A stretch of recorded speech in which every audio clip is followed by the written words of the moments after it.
Quem ganharia na porrada? Elefante do rapé do Postgres. A gente vai responder essas perguntas hoje e muito mais. A gente vai fazer... Nossa, essa ideia é muito boa. Tier list de mascotes de projeto de software.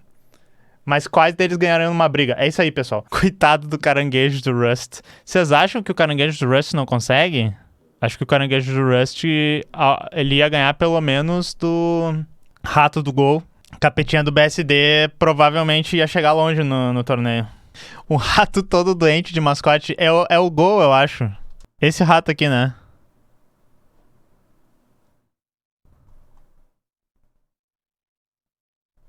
Último tier fácil, né? Então, vamos fazer isso. Vamos fazer isso semana que vem, pessoal. Sejam bem-vindos. Essa é a Tecnologia de Classe. Então, trouxe algumas notícias curtinhas aqui. Trouxe um bloco de notícias sobre IA. E eu já vou falar isso aqui, perguntar pra vocês que estão aqui ao vivo. E daí, quando for pro YouTube, fazer essa pergunta pro pessoal do YouTube. Vocês estão cansados das notícias de IA? Porque essa semana tá saindo várias notícias e discussões sobre IA que eu considero que são importantes, tá?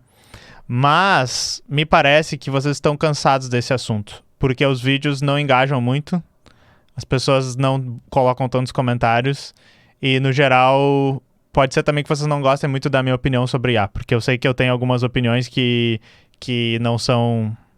que às vezes não são populares. Mas fica a pergunta, mas eu tenho que trazer mais assuntos, porque o pessoal não para de falar disso e hoje tem uma notícia que eu vou coringar, pelo menos... a gente vai tirar isso, vai ter uma coringação. Mas eu realmente acho que... o Mago Vermelho falou, eu estou um pouco cansado. Eu acho que o pessoal tá um pouco cansado. É porque o hype já passou, mas enfim, o hype passou... Mas você tem razão, Potter. O hype passou, mas a tecnologia só tá evoluindo. A gente tá na parte da curva, provavelmente, em que agora a gente não tá mais no hype, a gente tá só na tecnologia de verdade, o que ela tá fazendo, né? Tô curtindo porque tá acontecendo cada vez mais coisas bizarras e não chega a notícia aqui. Tu diz assim, não chega no Teclas ou no Brasil, no geral? Ou em ti? E eu sinto que, exato, alguma coisa muito grande, a decorrência muito grande de alguma coisa vai acontecer. Eu acho que é parecido com aquela questão das redes sociais e fake news, né? Esse termo que eu uso bastante, mas é um termo meio estranho. Mas a questão da desinformação e dos movimentos que o pessoal chama de extremistas na internet...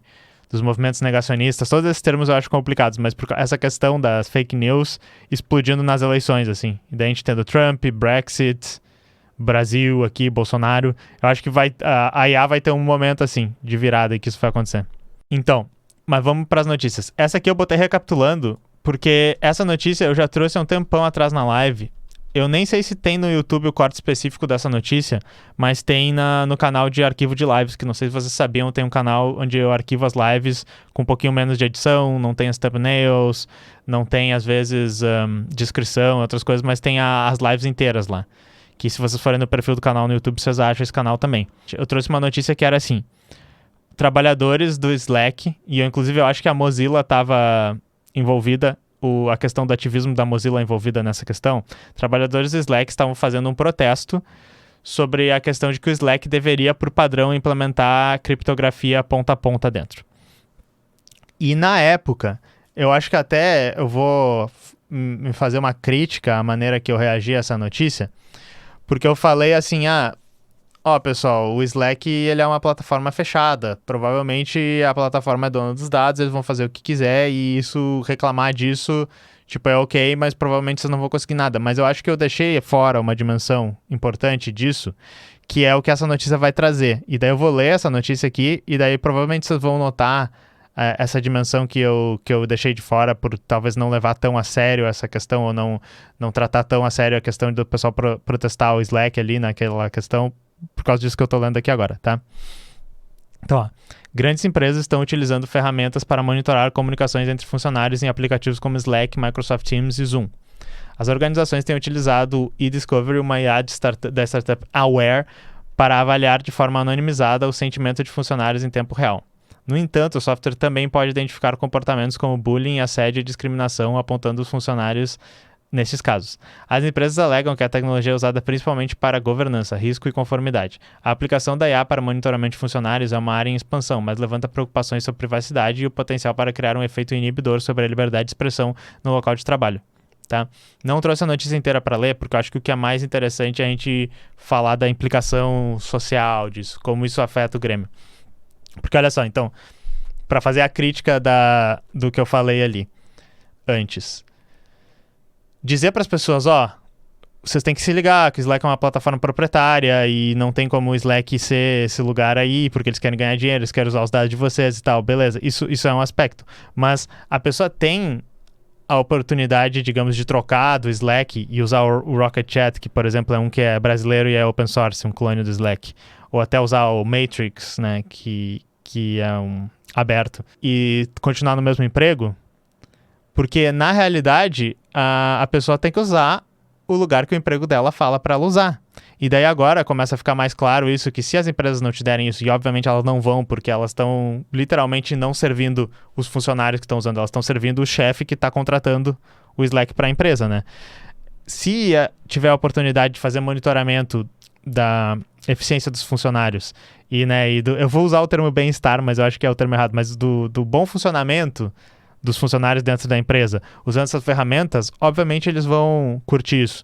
Então isso aqui é mais interessante, eu acho, também porque a gente traz para a perspectiva do funcionário de TI, uma coisa que já tem acontecido, inclusive eu acho que eu nunca trouxe em live, mas alguém me passou no Insta um vídeo muito interessante que mostrava, por exemplo, não sei se era especificamente Starbucks, mas era um dos cafés tipo Starbucks, lá nos Estados Unidos, em que eles usavam visão computacional e IAs para medir a performance dos funcionários em tempo real. Então daí mostrava no vídeo assim lá a pessoa botando o copo de café, botando o café em cima, acionando a máquina e tal, fazendo lá, caiu o café, mexia, entregava e daí dizia a métrica assim, esse tempo aqui foi bom, a pessoa fez certo, ela fez tal coisa errada e tal.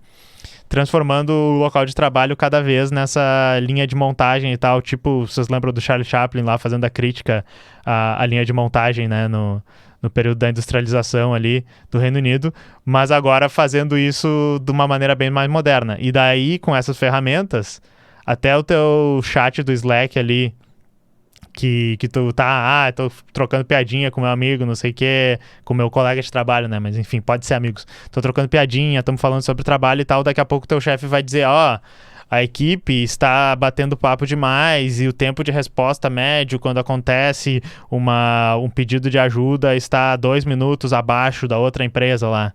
E daí eu gosto que ele fala aqui do efeito inibidor sobre a liberdade de expressão, porque isso é uma coisa que é uma crítica que eu acho que é muito boa a gente fazer a esse pensamento meio liberal raso, que é essa questão de tipo assim, quem inibe a tua liberdade de expressão é o governo.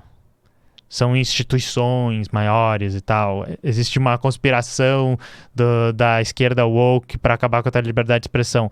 Na realidade, a liberdade de expressão ela não é uma regra divina, ela não é uma coisa que todos nascemos com a liberdade de expressão e a gente pode fazer ela. A liberdade de expressão ela é uma função do contexto social que tu tá. Algumas coisas tu vai conseguir dizer, algumas coisas tu não vai conseguir dizer. E esse contexto social que é de uma empresa, onde na realidade tu está numa hierarquia sendo um trabalhador, que tu não tá no topo da hierarquia, na realidade tu está bem abaixo da hierarquia, né? Tu pode até ser um gerente, daí tu vai estar melhor. Mas se tu tá trabalhando lá e você é um peão na empresa, a liberdade de expressão ela não é uma preocupação do teu chefe e inclusive quando ela ficar no caminho de tu gerar mais valia pro teu chefe, ela vai embora rapidinho. E é isso que tá sendo mostrado aqui.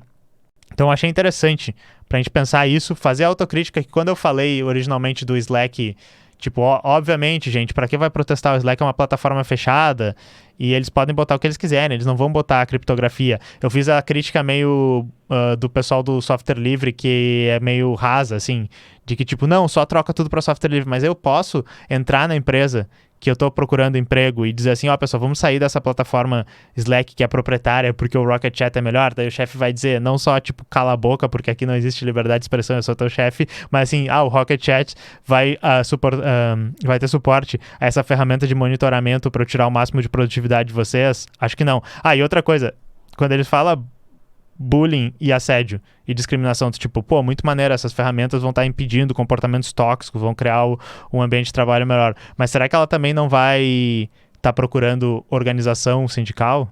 Será que ela também não vai estar falando mal de uma atitude que o chefe fez? Será que não vai estar procurando os empregados tentando ter solidariedade um com outros quanto a questões ali de classe contra o chefe? Será que ela não poderia procurar isso?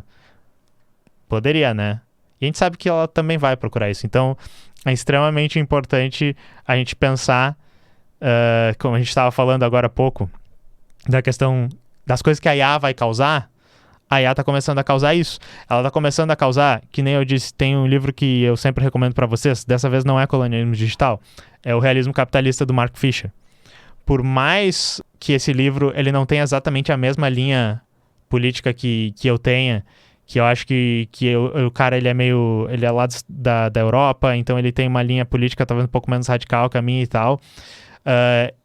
E eu digo isso porque ele faz uma crítica muito boa de uma coisa que ele chama do stalinismo de mercado. E é isso que eu não gosto, né? Porque é aquela crítica burra da União Soviética de que tudo era uma burocracia e é por isso que não funcionou. Ele faz um pouco essa crítica, mas o que ele diz? Na realidade, ele diz que a sociedade capitalista criou por meio de algoritmos e por meio da gente, nós mesmos ser o nosso patrão, a gente cobrar a nossa produtividade, a gente se inserir nessas plataformas e algoritmos.